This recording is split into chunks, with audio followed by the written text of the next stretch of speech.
Estimado diácono Celso, queridos filhos e filhas em Cristo, aqui presentes, também os que nos acompanham pelas redes sociais da nossa paróquia. Hoje um dia muito especial para nós celebrarmos a solenidade de Nossa Senhora da Conceição Aparecida.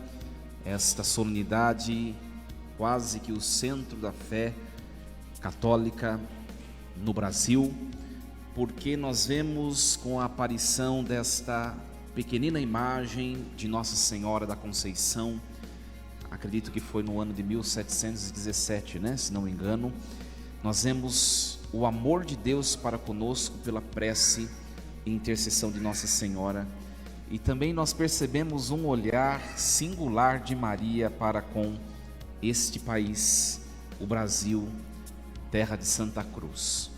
Diante de tantos acontecimentos no mundo e também diante de tantos acontecimentos, a maior parte deles às vezes ruim, também no nosso país, nós ainda comprovamos que o Brasil é uma terra abençoada. Mesmo diante de tantas provações, olha essa pandemia, e o nosso país, depois de ter enfrentado tanta confusão, tanta dificuldade, como todas as nações, mas o nosso país caminha adiante, não parou, e tudo isso com toda certeza pelo carinho especial da Virgem Mãe de Jesus e Mãe da Igreja, nossa Mãe, a Virgem Maria, Nossa Senhora Aparecida. Não tenhamos dúvida, meus queridos. E hoje uma grande temática que perpassa todos os textos dessa liturgia é a temática do abandono em Deus, da fé, da confiança em Deus. Nós acompanhamos no evangelho de hoje, um evangelho muito bonito, muito singular, bem conhecido por nós, o primeiro milagre de Jesus que se realizou na Galileia, em Caná, e foi numa festa de casamento. Então nós temos de nos reportar a este simbolismo que é muito importante para entendermos toda a liturgia de hoje. O casamento no texto bíblico sempre vai nos remeter à união de Deus com a humanidade. Nós vemos hoje, neste trecho do Evangelho de João, capítulo 2, o início do capítulo 2, este casamento também representa essa união de Deus com a humanidade. Deus é este noivo que está para se unir de maneira permanente à sua noiva, que é a humanidade, representada pelo povo antigo Israel. Acontece, nós vamos acompanhar o texto, naquele tempo houve um casamento em Caná da Galileia. Acontece que nesse casamento falta vinho. Falta o vinho. O casamento de Deus com a humanidade representa a aliança que Deus faz com o ser humano. E quando alguém faz uma aliança ou um pacto com outrem, tem um contrato, exigências a serem cumpridas, tanto de uma parte quanto de outra. Deus cumpre a sua parte, mas o ser humano não cumpre.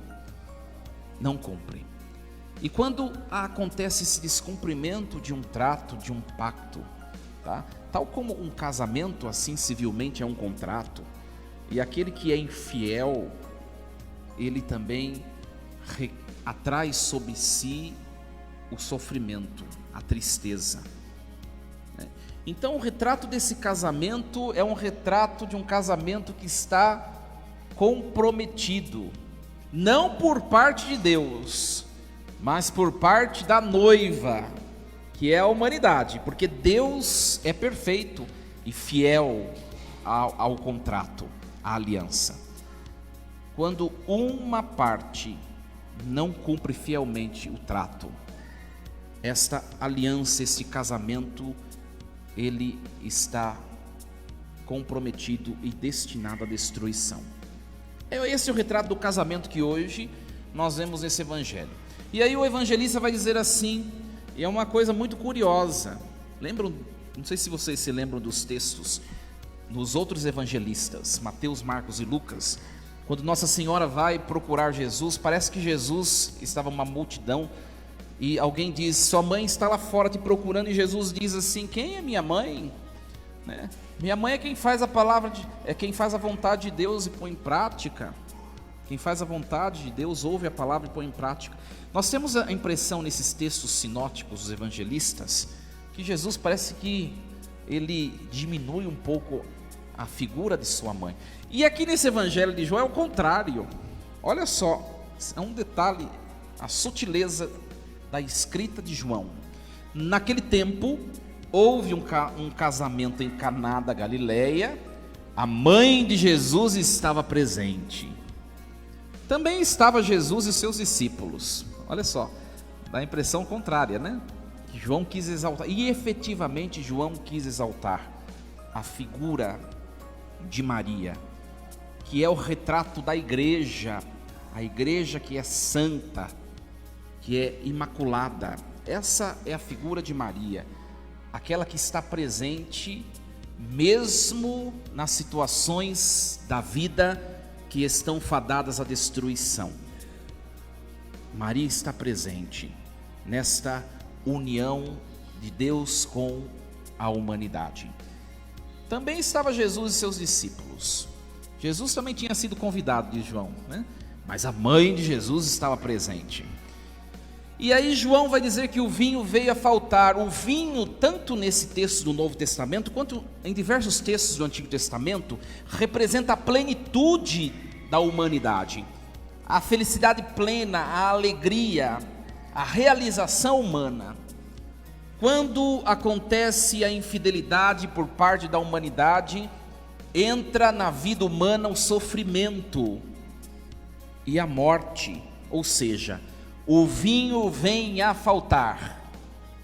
É a situação da vida de desespero, de tristeza, de insuficiência.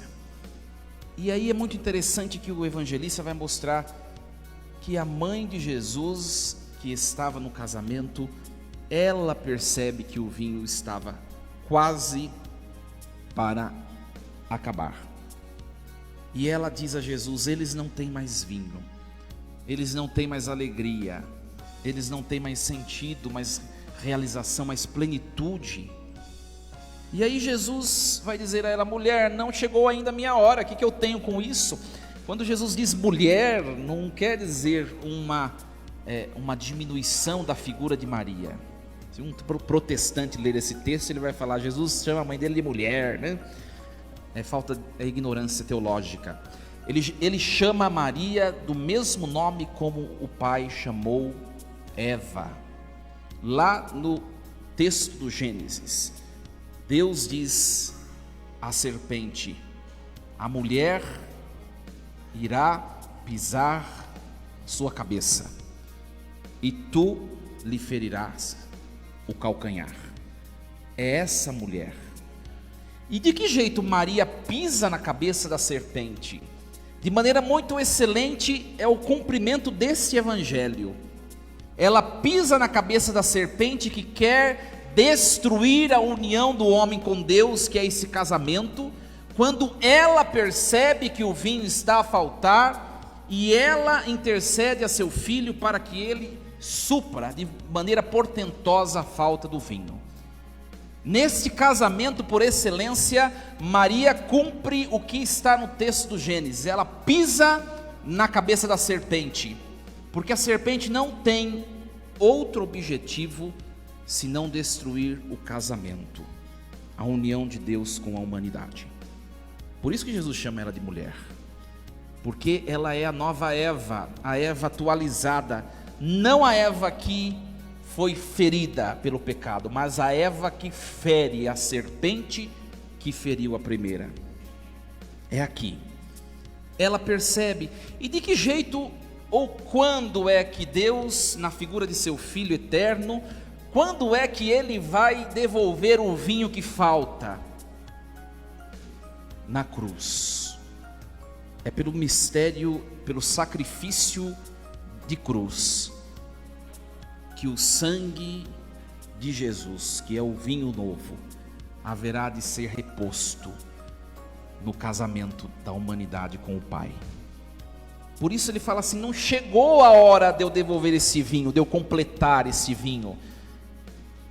Mas é como se Maria tivesse assim para ele: eu não perguntei nada para você, você que lute, antecipe a hora. E ele antecipou, de maneira milagrosa, como nós assim sabemos. Consegue compreender que Maria é aquela que acompanha o ser humano em todos os passos? Ela nos acompanha, e ela está a pisar na cabeça da serpente, para que a nossa união com Deus não seja comprometida, que nós não caiamos, como assim é do desejo do demônio. Mulher, por que dizes isto a mim? Minha hora não chegou. Ela não dialoga com Jesus, ela não diz nada, simplesmente ela diz aos serventes: fazei o que ele vos disser. É como se Maria olhasse para aquele povo que estava festejando, ninguém estava percebendo que o vinho estava faltando. E a hora que os convidados percebessem, seria uma humilhação para o noivo e a noiva. Estava todo mundo contente, todo mundo feliz, mas o vinho já tinha chegado ao fim. Ela percebe, é como se ela dissesse para Jesus: este é o teu povo, esta é a tua noiva, você tem o dever de reerguê-la, de auxiliá-la. Esta é a noiva, este é o casamento que o Pai selou com o seu povo Israel, um casamento que está quase destruído. Portanto, o Senhor é quem tem o dever de vir e restaurar, vir e fazer uma obra de elevação, uma obra de restauração, uma obra de salvação nesse casamento. É como se ela dissesse isso: fazei o que ele vos disser, porque a noiva é dele e ele tem o dever de cuidar dela. É isso que Maria faz. E assim os serventes obedecem à mãe. Não é ela que faz acontecer a alegria no casamento, mas é Deus. Aquele que se une é o noivo por excelência. E aí o texto vai nos dizer que tinham 6 talhas, né? Nós sabemos dessa historinha, 6 talhas. Aqui só tem 2, né? Faltam 4. Ora, 6 talhas tinham. E Jesus diz: enchei as talhas de água, e os serventes obedeceram. As talhas estavam cheias, as 6 talhas. Mas eles encheram e as talhas estavam cheias de água. O que representa esse número 6? 6 talhas representa a insuficiência humana. O número 6 é o número da imperfeição. Ora, os serventes fizeram o que eles podiam fazer. Eles encheram as talhas, mas eles deram o melhor que eles puderam deles. Encheram as talhas até o topo, eram 100 litros, eram 600 litros por conseguinte. Eles deram o melhor deles, mas mesmo assim ainda continuou sendo água. O único capaz de fazer dos 6 imperfeito, de fazer da insuficiência humana uma realização, é Deus. E é Deus quem faz na pessoa de seu Filho Jesus Cristo.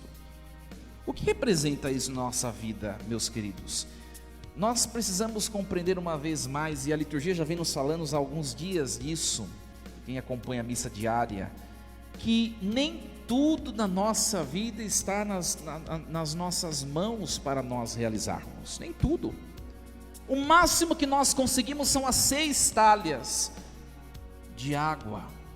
Nós somos insuficientes, imperfeitos, nós não nos bastamos como o mundo e a filosofia contemporânea quer mostrar o ser humano, ele é dono da vida dele. Isso é uma mentira que o diabo quer convencer o homem, para que o homem se perca e se frustre. Nós não nos bastamos, nós precisamos de Deus. Se as pessoas se convencessem de que precisam de Deus, não caberiam as pessoas nos templos, em todas as igrejas. Sabe por que cabem? Porque as pessoas pensam poder tocar a vida sem o transcendente, mas não podem. Por isso nós vivemos um século de conflitos, um século de vulnerabilidade nas relações, um século de frustrações, um século de gente que perdeu o sentido da existência. Por quê? Porque não se reporta ao transcendente. O homem sem Deus é um nada. Aquele casamento vai ser restituído, a alegria daquele casamento, pelo toque divino de Jesus Cristo. Só Ele. E aí Jesus diz: agora tire e leve ao mestre-sala. E eles o levaram, e aí aconteceu a transformação. O texto de João não nos fala em que momento exato aconteceu o milagre, mas é provável que tenha acontecido nesse transporte do servir ao mestre-sala. O homem, quando ele faz a parte dele, aqueles serventes, eles estavam dando o que eles podiam, que era encher as talhas, e depois que era levar ao mestre-sala a suposta água que eles colocaram. E é quando o homem faz o mínimo que lhe cabe, que Deus realiza um milagre. Às vezes nós não realizamos o mínimo que nos é necessário, que é a busca de Deus, da espiritualidade, do transcendente. E nós queremos muito de Deus, mas às vezes não damos nada. Ou quando entregamos alguma coisa a Deus, nós damos o nosso mínimo, ou a nossa sobra. Aqueles serventes, quando transportaram a água para que o mestre-sala provasse, ali aconteceu o milagre, porque Deus também quer depender de nós, Meus queridos, a figura desse evangelho é a figura do Deus que intervém na história humana diante do fracasso humano. Nós não estamos sozinhos. Primeiramente, nós somos acompanhados por Deus, que não tira os olhos de nós, e de maneira muito privilegiada, nós também somos acompanhados pelo olhar de alguém que está tão perto de Deus e que nada mais faz na eternidade senão rezar por nós, que é a figura de Maria. Ela nos acompanha com o seu olhar, até mesmo nos momentos, ou melhor, sobretudo nos momentos difíceis da nossa vida, quando nos falta algo, quando o vinho da realização dentro da nossa vida conjugal, da nossa família, da nossa vida profissional, da nossa vida financeira, quando algum vinho vem a faltar, muito antes de que nós percebêssemos, ela já o percebeu e reza por nós ao Deus. Por isso, aquele que invoca o nome de Maria, ele não está tirando Deus do seu trono, pelo contrário, ele está se unindo à prece daquela que tem uma oração perfeita, para se aproximar mais ainda daquele que é o único que faz o milagre, que é Deus. Por isso, às vezes a gente pede oração para uma pessoa, para outra, né? Dona Maria, reze por mim que eu vou fazer uma entrevista. Não, reze por mim que eu vou fazer uma cirurgia. Ou reze por mim porque eu vou não sei o que, ou reze pelo meu filho porque não sei o que. Às vezes a gente sempre pede oração uns pelos outros, né? E eu vou dizer uma coisa, viu, minha gente? Às vezes a gente pede oração e a pessoa nem reza pra gente. Então peça para a pessoa certa, que com toda certeza não deixará de rezar, porque é a única coisa que ela faz. E essa pessoa é a Virgem Maria. É a única coisa que ela faz. Só que ela precisa ser invocada, e é por isso que a igreja, em todo culto litúrgico, a igreja pronuncia o nome da Virgem Maria, para que no céu ela escutando a invocação da igreja, ela reze pela prece assim desejada. Invoque o nome de Maria e você vai ver que você está se unindo de maneira imbatível à pessoa certa, aquela que é o ser humano que está mais perto de Deus. Nós vemos na primeira leitura de hoje a realidade do povo de Israel, que estava quase para ser destruído pelo rei persa, que se chamava Artaxerxes. Olha que nome bonito. O rei que estava sendo seduzido pelo seu empregado, por uma pessoa muito próxima dele, e essa pessoa não gostava dos judeus. E esse carinha que se chama, se não me engano, Amã, ele vai dizer ao rei Xerxes: olha, destrua esse povo, destrua esse povo. E o rei estava quase para destruir o povo judeu, quando aparece a bela, a brilhante, a cheia de graça do Antigo Testamento, que é Esther. E o rei fica tão encantado com a beleza daquela mulher, que é o texto que nós ouvimos hoje na primeira leitura, Esther revestiu-se com veste de rainha e foi colocar-se no vestíbulo interno do palácio real, frente à residência do rei. O rei estava sentado no trono real, na sala do trono, frente à entrada. Ao ver a rainha Esther parada no vestíbulo, olhou para ela com agrado e estendeu-lhe o cetro de ouro que tinha na mão. E aí o rei aproximou-se. A rainha Esther aproximou-se dele para tocar a ponta do cetro. E o rei diz: Esther, pede o que quiseres. O que queres que eu faça? Ainda que me pedisse a metade do meu reino, ela te seria concedida. E Esther não pede a metade do reino. Rei, se ganhei tuas boas graças, olha, ó rei, e se for do teu agrado, concede-me a vida, eis o meu pedido, e a vida do meu povo, eis o meu desejo. E assim Esther garantiu, mesmo diante do pedido deste funcionário real, tão cheio de maledicência, ela garantiu a salvação para o povo judeu. Meus queridos, Esther, tipologicamente, é o que vai ser atualizado na figura da Virgem. A frase de Esther: se ganhei as tuas boas graças, ó rei. Ora, se Esther no Antigo Testamento percebe cheia de graça, quanto mais aquela que é puríssima e que estava tomada da graça do Espírito Santo, que é a Virgem Maria.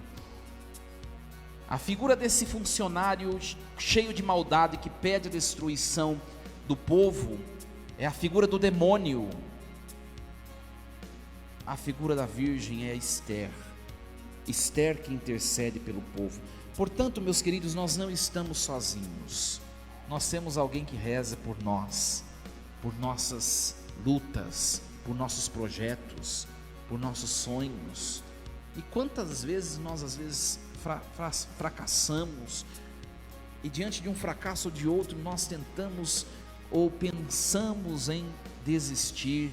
E a liturgia de hoje vai dizer para nós: nós não estamos sozinhos, nós temos a nova Eva, nós temos a nova Esther, nós temos Maria, a Virgem Santíssima, que vem em nosso auxílio.